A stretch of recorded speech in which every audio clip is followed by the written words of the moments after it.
May I invite now on stage CEO and co-founder of Omni, Mr. Angelo Dalli.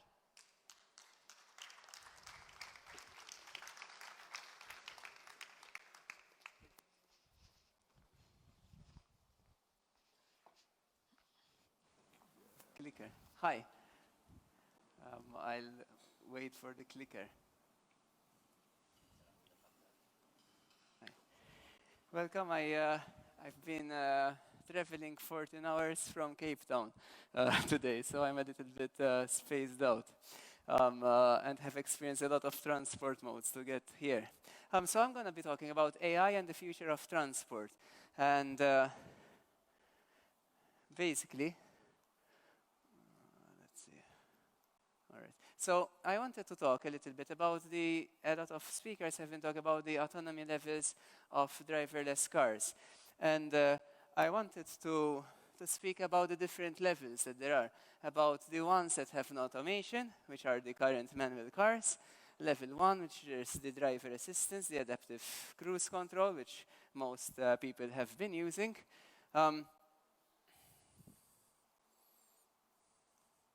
Also, the partial automation, for example, that what is in Tesla, in Volvo, also in Mercedes-Benz and Cadillac systems. These are systems that actually I have had the opportunity to use, both the Tesla and Volvo ones very recently. The thing is that obviously when you're driving on highway conditions, it works quite fine. When, for example, I had to go and drive it in snow, it didn't really work that well. Also, Tesla works very well on highways, but not really in country roads. So I do see it as a problem if we try to do that in Malta, where the roads are very much like country roads.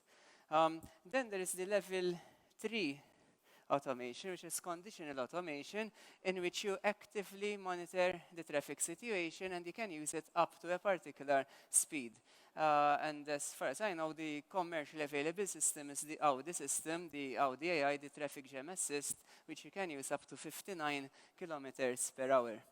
The next level is level 4, the high automation, of which maybe the Google are getting there, but there isn't a real practical commercial example yet.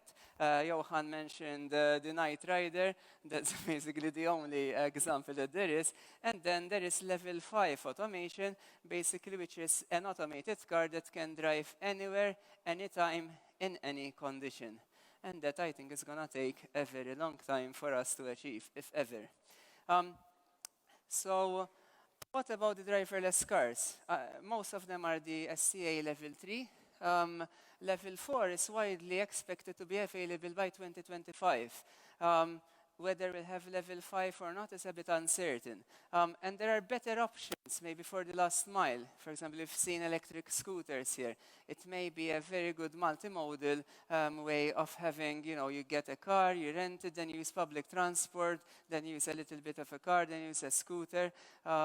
If you go, for example, in places like Beijing, Shanghai, there are also a lot of bikes that you can use, and you just leave it. You use it, you unlock it, you leave it there, and then you continue also for the last mile, or just walk, maybe, make people healthy. Also, I think Hyperloop Solutions may be viable, especially in larger cities. I'm not really that sure whether they will be ever viable in Malta.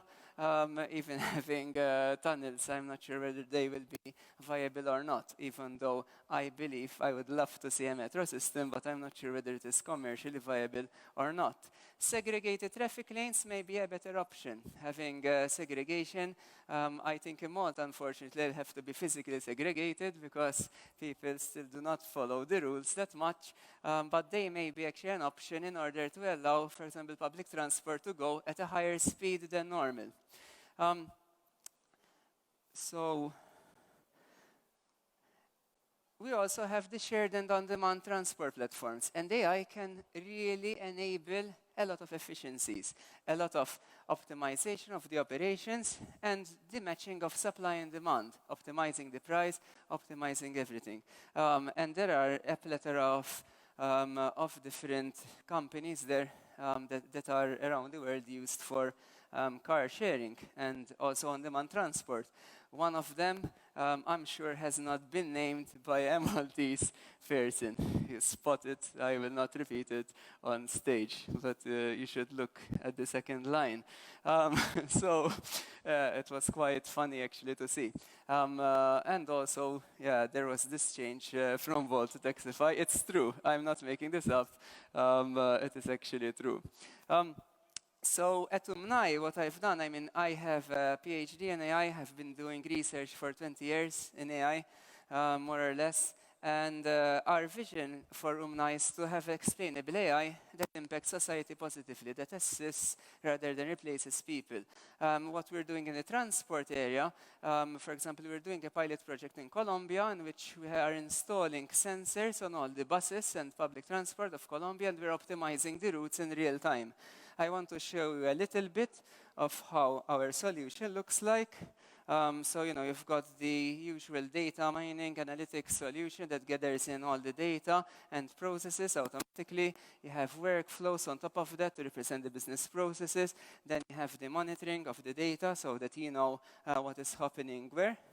And one of the main advantages is that this system can actually explain itself. So the AI cannot just give you an answer, but it will also give you an explanation of what's happening. So let me give you a practical example. This is for anomaly detection.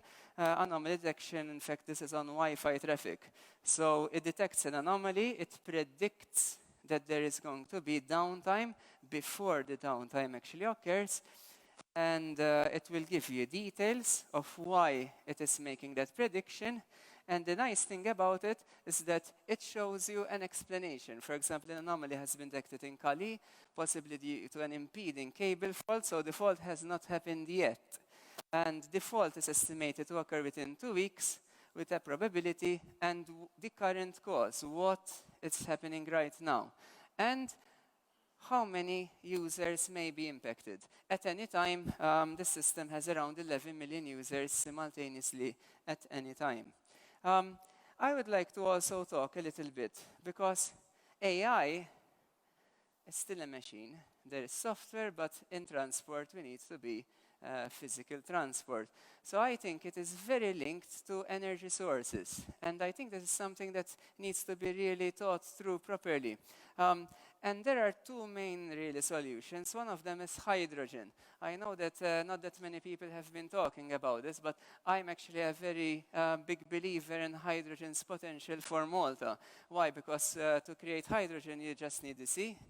We have plenty of it. You don't need to import it at all, and you can actually create it here and use the existing infrastructure.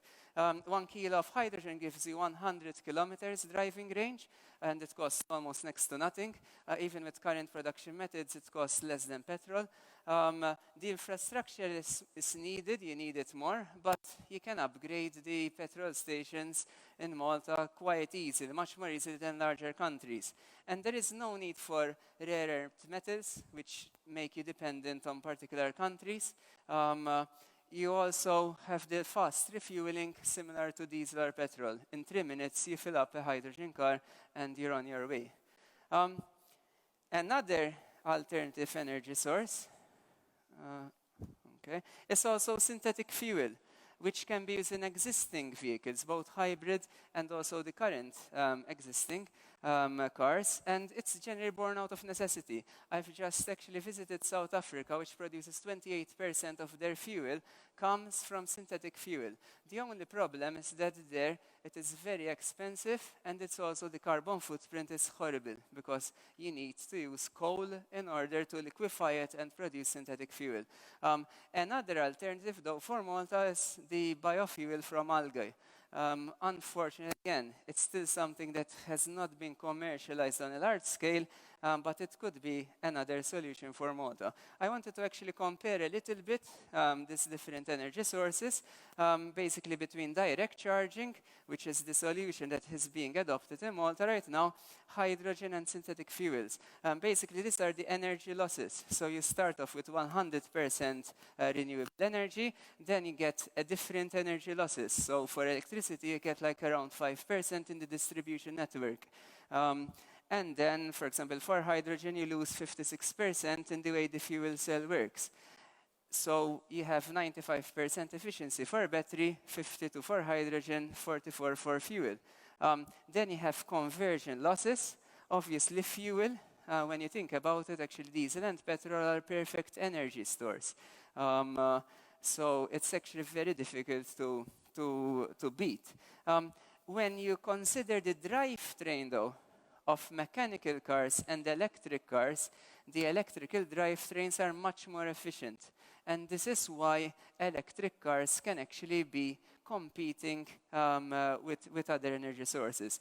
And in fact, there is a very widely quoted study on Argonne National Lab that basically around 2045, electric cars will be as efficient as traditional diesel and petrol cars. So it is getting there. It's not there yet, but it is getting there. So what about the future transport? The organizers asked me to think a little bit about how the future of transport will look like. So I think on the fixed path, which unfortunately Malta, maybe there won't be that many fixed path transport. Obviously, we'll have the driverless cars and trains, driverless modular trains, in which the train can actually split and take you to different destinations in an automated way. So it goes off on one path as a one big train and then it splits. Hyperloop, obviously, and dedicated tunnels, the automated trolley buses also, and personal transport pods. This is also a cool idea that I think can actually be applied to Malta, in which you have personal transport pods that will take you to a particular destination. So it will be like the car to go, but on a very small scale. And driverless cars in dedicated lanes, maybe for Malta initially, because of the compliance of rules, maybe that would be the best option initially. What about the non-fixed path, which applies more? So we'll also have driverless cars and buses, maybe also. Driverless, we'll have taxis and car sharing, and also the on-demand car rental. I think those are all here to stay, together with the electrical scooters. I think that the transportation pods will be a feature that will be adopted, and I think it is actually ideal for Malta and other countries. Regarding air transport, I think that there will be an element of autonomous helicopters. If you see, like I put flying cars and I crossed it out, I think that is a myth, and I really don't believe, so if I have to make a prediction, I do not believe that flying cars will be mainstream ever. I wouldn't like to have a flying car flying overhead on my garden and crashing. And also what people never mention is the noise pollution. Can you imagine the amount of noise that will be created having all these cars constantly flying overhead? So I actually think it's a non-starter. The most efficient planes also, windowless planes. If you remove the windows from a plane, you can make it go much faster. Yeah, it is nice to have the view, but if you have, like nice LCD panels that show you a simulated view of the outside, I think people wouldn't mind, and it will make it go much faster because metal is a much better absorber of heat than glass. And also maybe space planes, which I don't think we need for Malta, but you never know. So how will AI be applied and its roles in ITS? So there are lots of roles. I'll gloss through some of them. Traffic flow prediction, multimodal navigation, where you get a path from one place to another using different modes of transport. Explainable AI to make predictions and also tell you the best way to get from point A to point B. Detection of abnormalities and accidents, so you route automatically the traffic so you get optimal flow. Predictive maintenance, and also the advanced computer vision. Control models to handle the automated driving. Remember, it's not just handling the automated driving on the road, but also handling things that are the context, detecting a child. In Malta, a Malta-specific one, detecting a carrot scene on the road, for example. If you're training a driverless cars, someone who's manufacturing that has to train data on that, because that is not something that will exist in other countries. And these little things actually make a big difference. And I think level 4 will be sufficient to make a huge impact. I had a big discussion with insurers in Germany who already have seen a drop in the number of claims that they've made because of the driver assist features. So it is already making a difference. So, and also the society impact. I mean, there will be fewer accidents.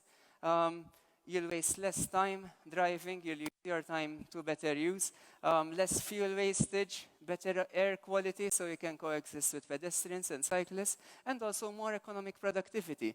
Who really wants to spend their time driving or being stuck in traffic? I mean, you can do much better things with your life. And also easier scheduling of deliveries. If you've had to wait at home for a delivery to come to your house, it would be much nicer if it was automated and we actually give you a time and stick to it.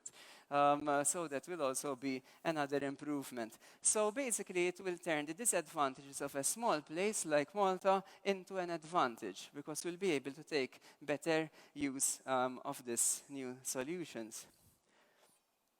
So what actions would I recommend? I think there will obviously needed the capital investment in the physical infrastructure itself. I mean, you can't have transportation without the physical infrastructure, obviously. Also, flexible, future-proof designs. I'm very happy to see wide lanes finally and not single-lane solutions. Maybe putting a little bit extra space for future sensors and cabling. Putting a little bit, a few more culverts, a few more extra things along while you're building it. It is much easier to do it while you're building it than after the fact. And also the electricity distribution network needs to be up on par, because obviously there is going to be a lot of electricity usage and a lot more balancing. Also provisions for park and ride facilities. Because what most people do not think of, okay, let's say your automated car drops you off, where is it going to go? Your automated car needs to have some kind of space. Maybe, they can all pack and jam each other, but they need to go somewhere, wait for you while you do your business, and then when you call them back, they'll have to come back to you and be at your service. And also to future-proof the fuel stations. I know there's all these upgrades of fuel stations ongoing, having just a little bit of space. Maybe in the future, if we decide to switch to hydrogen, maybe not now, maybe in 20, 30 years' time, it will already be a little bit future-proof. And obviously the AI-driven ITS modeling. I would love to have the panels that are on the Maltese roads to actually be really intelligent, not just showing you static messages, but actually give you direction on what is going on. So, that is basically, I try to keep it to 15 minutes. These are kind of my thoughts on how AI can be applied to transportation, what are the different options, and also some recommendations for Malta. Thank you very much. Thank you for your time.